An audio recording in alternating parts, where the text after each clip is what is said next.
A frightening image inside a prison in El Salvador, and President Nayib Bukele wants the world to see. He says it shows gang members punished and kept in crowded cells away from any sunlight since the end of March. Let's go to El Salvador now and take a closer look at the president's crackdown there on gangs. The country was once the murder capital of the world. For decades, rival gangs ruled the streets of El Salvador. But a year ago, the country's young, media-savvy President Nayib Bukele declared war on gangs, imposing emergency security measures and giving police sweeping powers of arrest. Thousands are now behind bars and the country is transforming before people's eyes, but there is a dark underside that's hidden from view.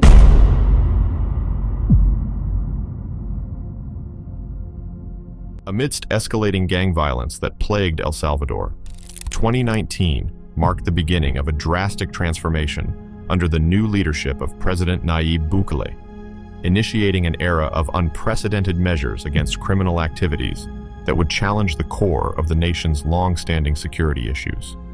Within nearly 2 years, he led a comprehensive and harsh suppression of gang activities. Human rights organizations and family members alike have expressed alarm as arrests soared past 65,000 nationwide over the previous year. With over 70,000 individuals detained, the administration has been vocal about the significant drop in the nation's homicide rates. On March 25, 2022, a staggering incident of 87 murders occurred in El Salvador, a direct backlash against the government's intervention in 2 bus lines in the capital, previously exploited by gangs for income. The MS-13 gang, a notorious entity with decades of influence both within and beyond national borders, was identified as the culprit. However, Salvadoran President Nayib Bukele's administration decisively dismantled this formidable gang's operations with a singular, historic action that forever altered the nation's trajectory. The saga traces back to February 1980 when Oscar Romero, the Archbishop of El Salvador, implored U.S. President Jimmy Carter in an open letter to cease military support to the Salvadoran regime, accusing the U.S. of aiding the oppressors of his people. At this time, Salvadorans suffered under the dominion of the Spaniards, who wielded unchecked power. Romero's plea for peace was met with his assassination 3 weeks later. Yet, it wasn't until 4 decades later under President Nayib Bukele's stern policies against violence that Salvadorans began to witness the peace Romero had envisioned.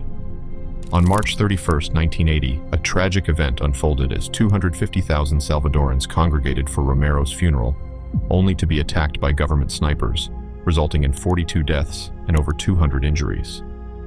The narrative further darkens on December 2, 1980, when 5 members of the Salvadoran National Guard abducted and brutally murdered 4 American female missionaries. This atrocity led to an international outcry and a temporary halt in U.S. aid to El Salvador by President Carter.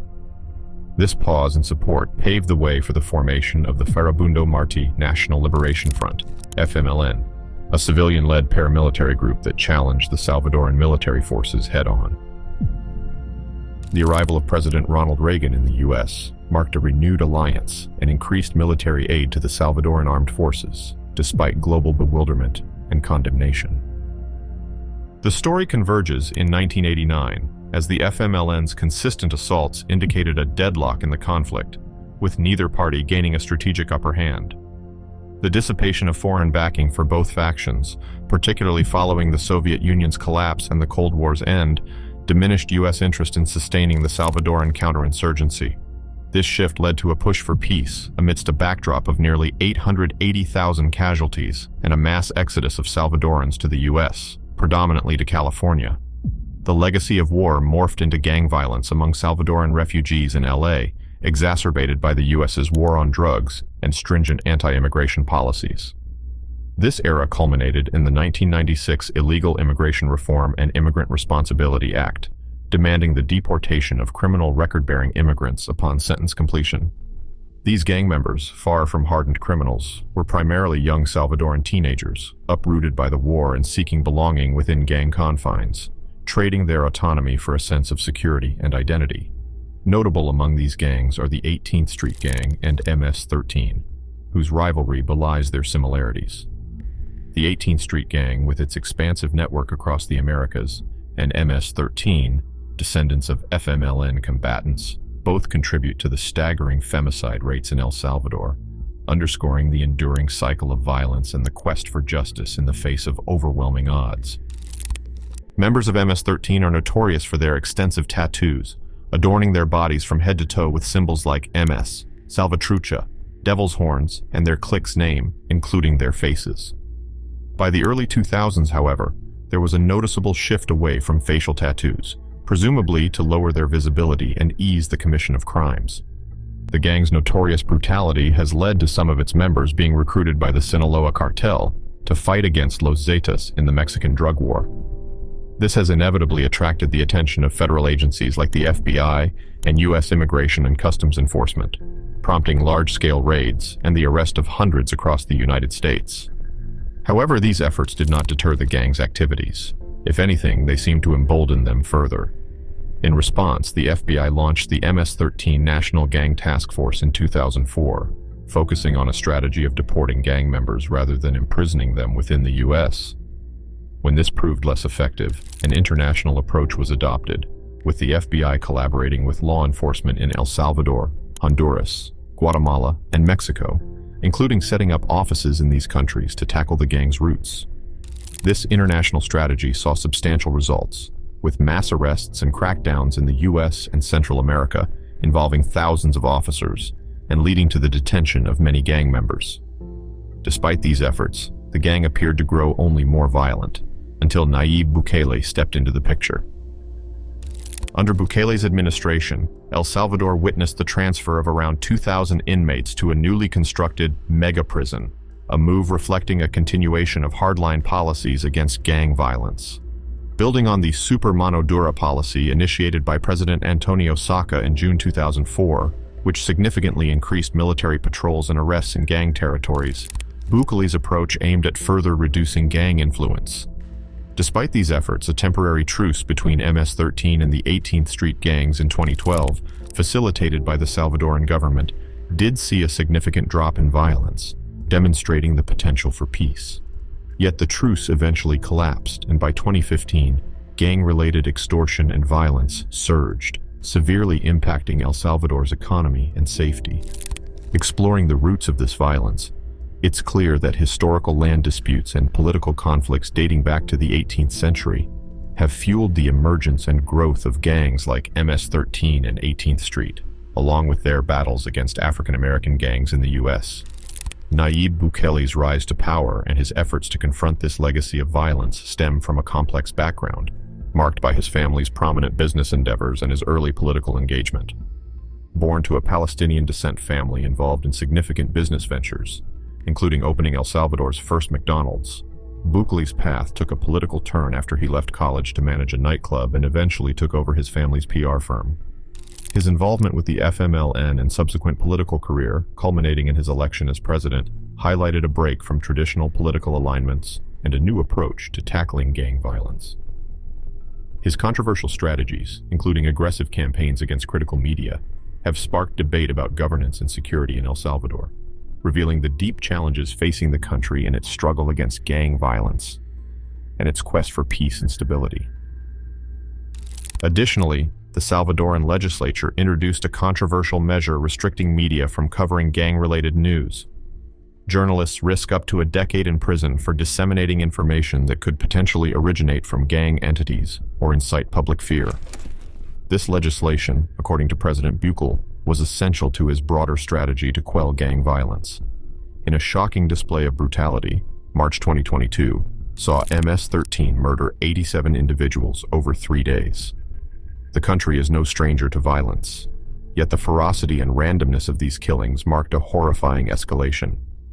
Victims, many of whom were unconnected to criminal activities, ranged from local vendors to surf instructors. The attacks were a clear defiance against Bukele's vow to drastically reduce criminal activity and transform El Salvador's international reputation. Gang members strategically left a trail of bodies and remains along the route to Surf City, a coastal area Bukele had renovated to boost tourism, making the violence a global headline and revealing a more authoritarian side of his governance. In response, Bukele initiated a notorious crackdown, declaring a national emergency. His new policies controversially allowed the intermingling of rival gang inmates, a move previously avoided to curb prison violence. The government showcased its punitive stance by circulating photographs of scores of prisoners, scantily clad and packed closely together, as a stern warning to gang affiliates.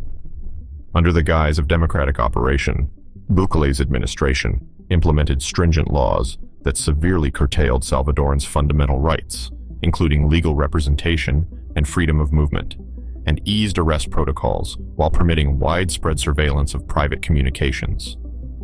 The security forces undertook a relentless and rapid offensive against gangs, detaining individuals on dubious grounds or no evidence at all, a significant escalation from previous government efforts. To illustrate, El Salvador saw 33,000 arrests in the early stages of this crackdown, with many detainees held indefinitely under broad and unsubstantiated charges, often lacking legal representation and the chance for a prompt court appearance. Arrests frequently relied on speculative intelligence, including information gleaned from social media. Moreover, the Bukele administration passed legislation aimed at lengthening prison sentences for gang affiliations, effectively eliminating house arrest options. While impressive in scope, the real success of these measures remains a topic of debate.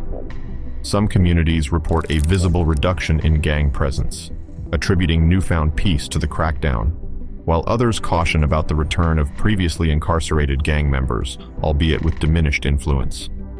Before the emergency measures, gangs heavily extorted local businesses, but such practices have reportedly ceased, with law enforcement noting a significant drop in extortion cases. Yet this heavy-handed approach, despite its apparent effectiveness, raises significant ethical and legal concerns. In February 2023, Bukele ordered the relocation of 2,000 alleged gang members to a massive new prison designed to house an overwhelming number of inmates under harsh conditions, a move criticized for its potential long-term socioeconomic impacts. Despite international condemnation for undermining democratic principles and human rights, Bukele's drastic actions have drawn attention from regional leaders contemplating similar tactics to combat their own gang problems. However, the unique political and social landscape that facilitated Bukele's rise and strategy in El Salvador suggests that replicating his success elsewhere might be unfeasible.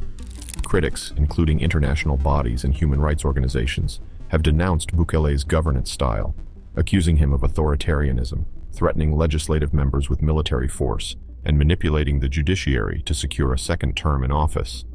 Such actions have paradoxically bolstered Bukele's domestic support by framing external criticism as an attack against Salvadoran sovereignty.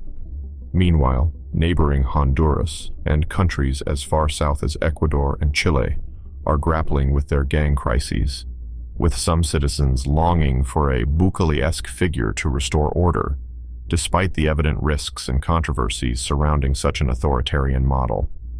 Indeed, the gangs in El Salvador stood out not for their immense power, but rather for their distinct nature and limited scope compared to the vast criminal networks across the region. Historically, a handful of gangs engaged in territorial disputes within El Salvador, a stark contrast to the influential drug cartels of Mexico, Colombia, and Brazil. These Salvadoran groups primarily relied on extortion for income, lacking the significant financial backing and armaments seen in their foreign counterparts. The disintegration of these gangs following the arrest of their leaders under President Bukele's administration underscores their vulnerability. This scenario is quite different in other parts of Latin America, where criminal organizations boast extensive wealth, international connections, and superior armaments. For instance, Mexico's drug wars saw the capture of numerous cartel leaders without substantially disrupting the cartel's operations, thanks to their sophisticated organization and the lucrative drug market. Colombia's experience with Pablo Escobar's retaliations against government forces in the 80s and 90s further illustrates the resilience of well-established criminal entities. El Salvador benefited from a dedicated and professional security apparatus in its efforts against gangs, a contrast to the situation in countries like Honduras, where gang infiltration within the security forces has hindered similar initiatives. In Mexico and Venezuela, the challenge is compounded by the criminal influence within military and police ranks, undermining efforts akin to Bukele's widespread detainment strategies. Additionally, Bukele's political landscape in El Salvador, characterized by minimal opposition, facilitated the implementation of his aggressive policies.